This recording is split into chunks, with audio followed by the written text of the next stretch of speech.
कई top investor हैं जिन्होंने 35% से 60% की सीमा में रिटर्न निर्माण करके निफ्टी को मात दी है। शेयर मार्केट के साथ अपने लंबे अनुभव के कारण उन्हें बड़ा प्रॉफिट हुआ। मेरे शुरुआत के दिनों में मुझे कोई प्रॉफिट नहीं हुआ क्योंकि ब्रोकरेज हाउस और टीवी चैनलों के एक्सपर्ट से स्टॉक टिप्स सुनने के बाद मैं शेयरों में इन्वेस्ट कर रहा था। ये उनका बिजनेस है। ब्रोकरेज हाउस, फाइनेंशियल वेबसाइटों से लेकर टीवी चैनल के एक्सपर्ट तक हर कोई आपको ये विश्वास दिलाता है कि शेयरों में इन्वेस्ट करना कितना कठिन है। यदि आप जान लेंगे कि शेयरों में इन्वेस्ट करना कितना आसान है तो वो पैसे कैसे कमाएंगे। लेकिन मैं आपको बता दूं, शेयरों में इन्वेस्ट करना बहुत ही आसान है। मैं इस वीडियो में आपको शेयरों में इन्वेस्ट करने के बारे में स्टेप बाय स्टेप बताऊंगा। नमस्कार दोस्तों, मैं हूं गजानन पवार। स्वागत करता हूं आपके इस यूट्यूब चैनल स्टॉक मैनिया में। चलो शुरू करते हैं। स्टेप 1, फाइनेंशियल यूज से स्टॉक की स्क्रीनिंग और फिल्टरिंग। बीएसई और एनएसई पर हजारों स्टॉक लिस्टेड है। इनमें से हर एक की फाइनेंशियल जांच करना लगभग इम्पॉसिबल है। इसलिए बताई जाने वाली चीज़ों का इस्तेमाल करें जिनका फंडामेंटल स्ट्रांग है। मार्केट कैप 500 करोड़ से ज़्यादा हो, सेलिंग और प्रॉफिट ग्रोथ 10% से ज़्यादा हो, अर्निंग पर शेयर पिछले 5 वर्षों से बढ़ रही हो, डेबिट रेशियो कम हो, रिटर्न ऑन इक्विटी 20% से ज़्यादा हो, प्राइस टू बुक वैल्यू 1.5 या कंप्यूटर की कंपेयर में कम हो, प्राइस टू अर्निंग 25 या कंप्यूटर की कंपेयर में कम, और करंट रेशियो ग्रेटर देन 1। बताई गई इंफॉर्मेशन पाने के लिए आपको सिर खुजलाने की जरूरत नहीं है। मनी कंट्रोल, इक्विटी मास्टर, टिकरटेप जैसी फाइनेंशियल वेबसाइट हो, या फिर अगर आप जीरोधा ऐप का यूज ट्रेडिंग या इन्वेस्टिंग के लिए करते हैं तो उस पर भी इंफॉर्मेशन अवेलेबल है। स्टेप 2, सिर्फ उन्हीं कंपनियों को सिलेक्ट करें जिन्हें आप जानते समझते हैं। आप कंपनी की वेबसाइट पर जाकर फेलो इन्वेस्टर से फीडबैक हासिल कर सकते हैं। कंपनी के बारे में ज़्यादा जानने से आपको 3 मेन सवालों के जवाब मिलेंगे। क्या कंपनी का बिजनेस ईजी है? क्या मैं कंपनी का प्रोडक्ट या बिजनेस को समझता हूँ? क्या मैं समझता हूँ कि कंपनी कैसे बिजनेस करती है और पैसे कमाती है? ये इम्पोर्टेंट है। आप सिर्फ वही शेयर खरीदें जिन्हें आप जानते या समझते हैं जब तक आप नए हैं। फॉर एग्जाम्पल, मैं इलेक्ट्रिक फील्ड में काफ़ी दिनों से हूँ। मुझे इस फील्ड का काफ़ी वर्क एक्सपीरियंस है और मैं कंपनी की ग्रोथ देखकर कंपनी का फ्यूचर कैसे हो सकता है ये बता सकता हूँ। इसी तरह मेरे एक कज़न फार्मा बैकग्राउंड से है और उनके लिए उस स्टॉक को सिलेक्ट करना या उसके एनालिसिस करना उनके लिए आसान है। और ऐसे भी कई बिजनेस है जिन्हें समझने के लिए आपको किसी खास बैकग्राउंड की आवश्यकता नहीं है। जैसे हम यूज करने वाले शूज, सेविंग क्रीम, ऑटोमोबाइल, इनमें से भी सिलेक्ट कर सकते हैं। इसी तरह जब भारत में रियल एस्टेट बिजनेस बढ़ रहा था तब हम टाइल, सीमेंट और इसी तरह के या इससे रिलेटेड और भी स्टॉक ले सकते थे।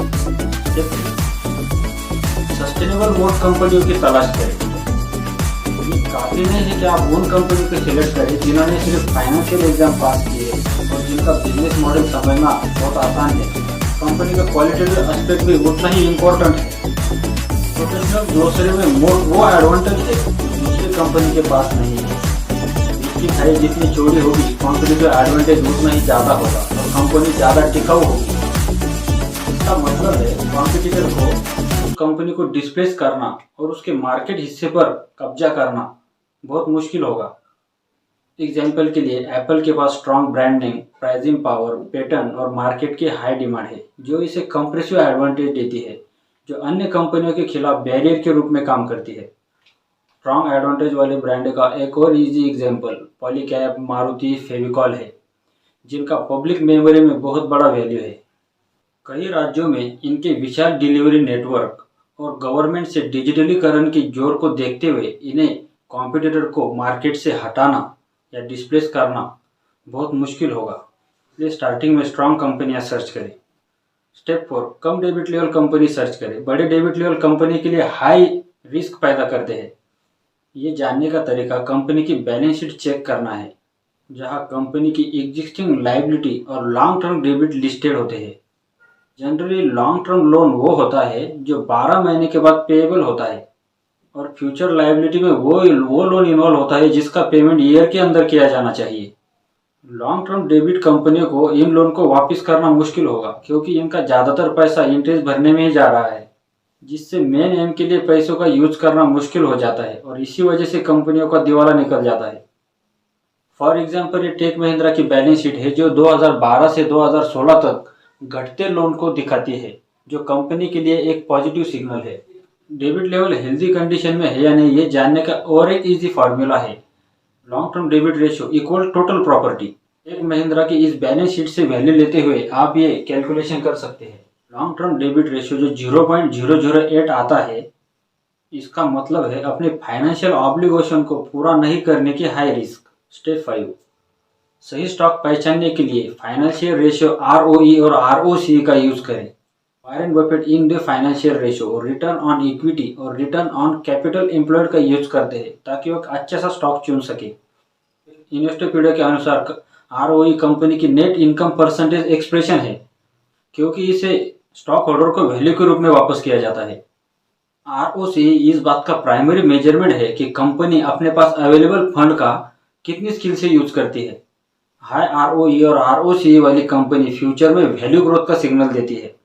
अवंती फीड का एग्जाम्पल लेते हैं, जिसे हमने स्क्रीनिंग क्राइटेरिया का यूज करके फिल्टर किया है। जैसे कि बैलेंस शीट में दिखाया गया है, पिछले 5 ईयर से ROE और ROCE 20% से ऊपर है।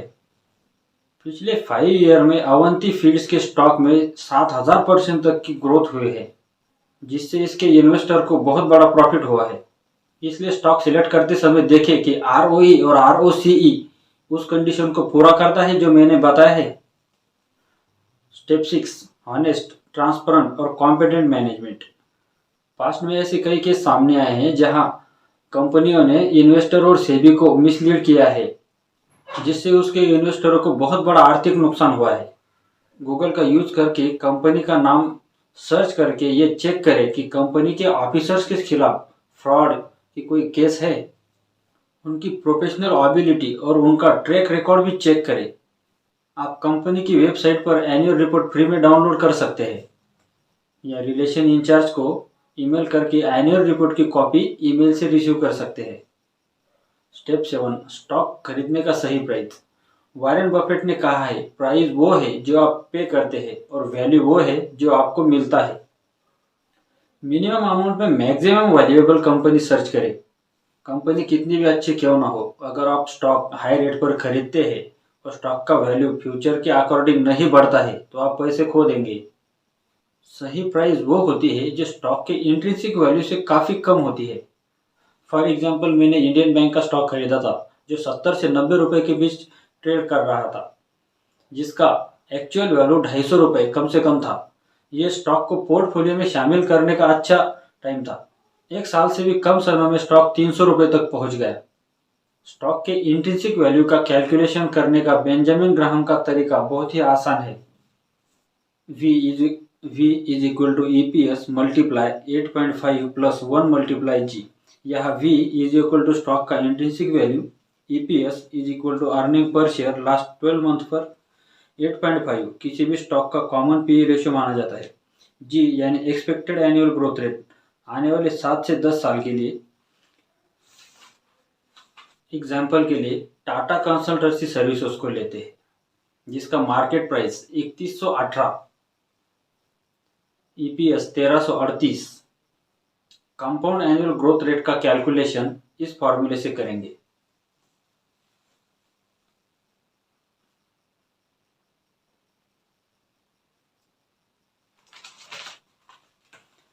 CAGR is equal to ending value divide by beginning value, यानी CAGR is equal to 133.8 divide by 71.1 greater than half minus 1। यहाँ मैंने 4 वर्षों का डाटा लिया है, जितना कि मेरे पास अवेलेबल है स्क्रीनशॉट में दिखाया गया। इसलिए स्टॉक वी का intrinsic value is equal to 133.8 multiply 8.5 plus 1 multiply 17.1 is equal to 304,025 rupees. लेकिन स्टॉक का एग्जिस्टिंग प्राइस 3,118 रुपीज़ है। इसका मतलब है स्टॉक अंडर वैल्यू है, यह अपने ट्रेड से 9.8% नीचे ट्रेड कर रहा है। इस तरह आप चेक कर सकते हैं कि स्टॉक सस्ते प्राइस पर अवेलेबल है या नहीं। अगर स्टॉक सस्ते प्राइस पर अवेलेबल नहीं है तो स्टॉक पर वॉच रखें ताकि आप उसे तुरंत खरीद सकें। शेयरों में अपनी इन्वेस्ट की जर्नी शुरू करने के लिए इस वीडियो की हेल्प लें। पीटर लिंच ने अपनी किताब में कहा है, you lead a third grade math education to be a good investor. अच्छे इन्वेस्टर बनने के लिए आपको तीसरी क्लास के मैथ की आवश्यकता है। इनमें आपकी इन्वेस्टिंग सक्सेस इस इजी फॉर्मूले पर डिपेंड होगी। एक अच्छे कंपनी की पहचान करना प्लस अच्छे कीमत पर खरीदना प्लस पेशेंस के साथ होल्ड करना। अगले वीडियो में हम एक स्टॉक का एनालिसिस करने वाले हैं, इसलिए चैनल को सब्सक्राइब करके रखें ताकि वीडियो अपलोड होने पर आपको नोटिफिकेशन मिल सके। मिलते हैं अगले वीडियो में, तब तक के लिए इजाज़त दीजिएगा। अलविदा।